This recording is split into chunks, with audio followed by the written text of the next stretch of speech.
So marami pa dito mga tinda. Halos pare-pareho din lang naman yung presyo ng mga tinda nila dito na isda, pusit. So ang karamihan dito, galunggong, tulingan. Yun lang yung part na medyo kakaiba nakita ko kasi iba-ibang kulay. Hindi pa ako nakakita na mga ganon. Okay. So ito naman yung section ng mga tambakol. Yan. Tambakol nga ito, kuya, no? Yes, tambakol, sir. Oh, magkano naman, kuya? Magkano ang iyong tambakol? 280. Saan galing? Saan galing yung tambakol? Kailan po sa bawan? Bawan lang. Okay, magaganda yung kanyang tambakol at maganda rin si ate. Okay.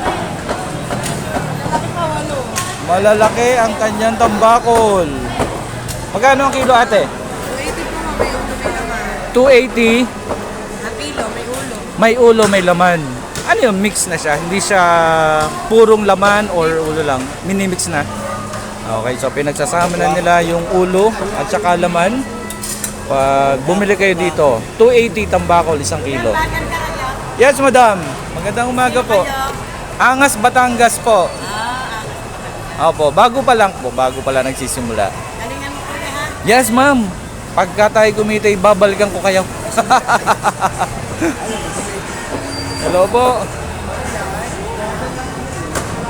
Okay, tambakol pa rin. So, itong side na to.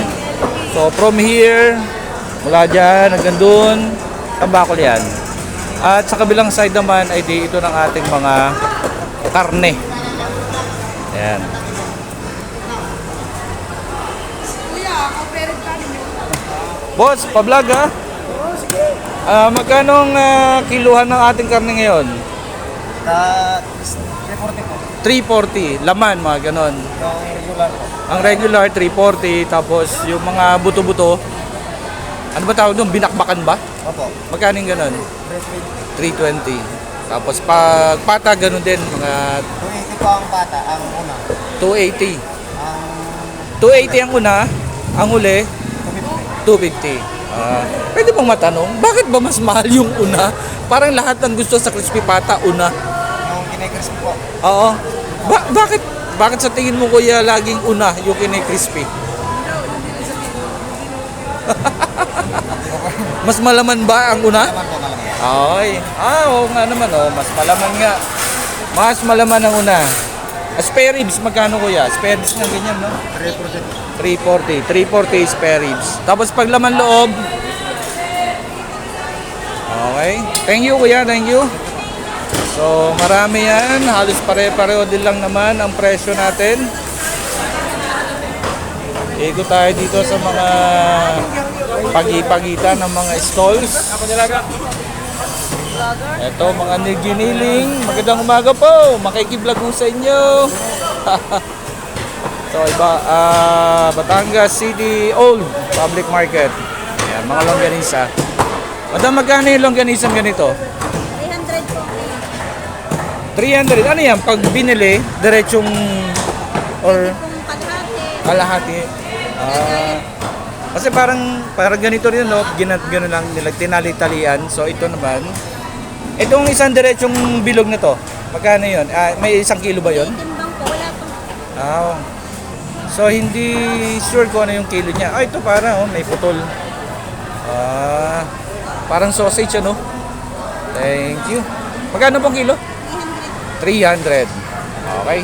So, Chad Meat Shop, Batangas Public Market. Thank you, madam. Thank you po.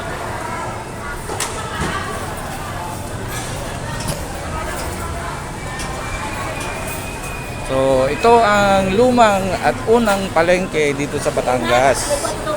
Kasi doon sa may parang likod ng St. Bridget, meron doong new market eh.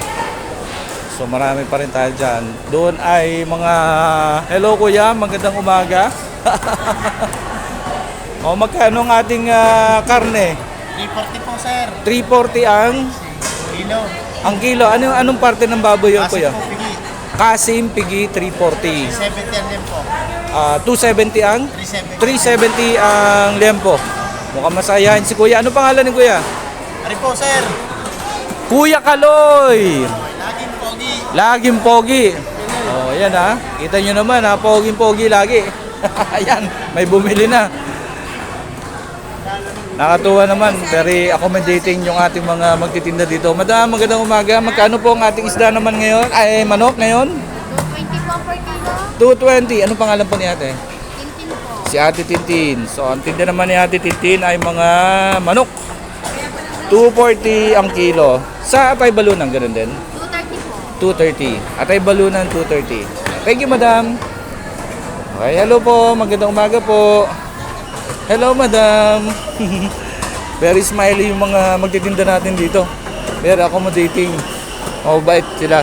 Hello, madam. So, ito ay section naman ng mga manok.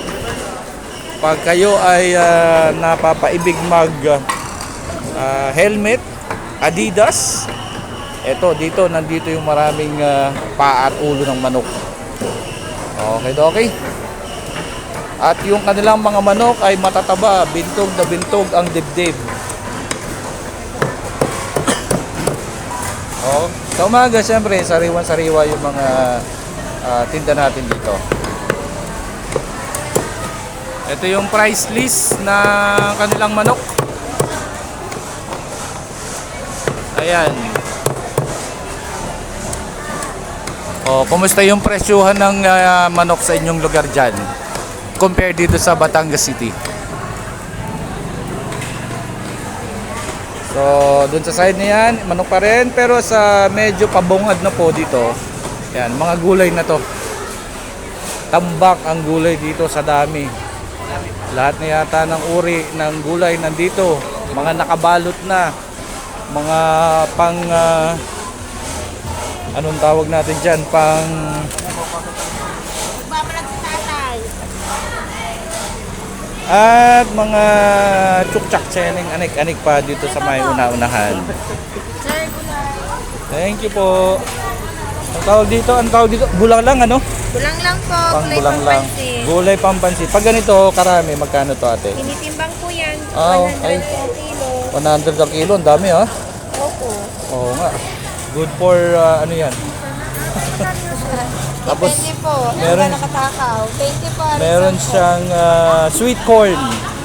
Ayan. So ito ay sa bungad na ng public market. Pero sa ano to? Sa section na to ng mga gulay-gulay. Ayan. At ano pangalan ni ate? Alaysa po. Si Ate Alaysa. Makita nyo sa dito. Pagpasok nyo dito sa bar na to, ang mabubungaran nyo ay si Ate Alaysa. Ayan. Mga ano na yan. Sibuyas, bawang, mga pangrikado. Pangrikado ang tinda niya. Okay. So, yan muna ang ating adventure dito sa Batangas City Public Market.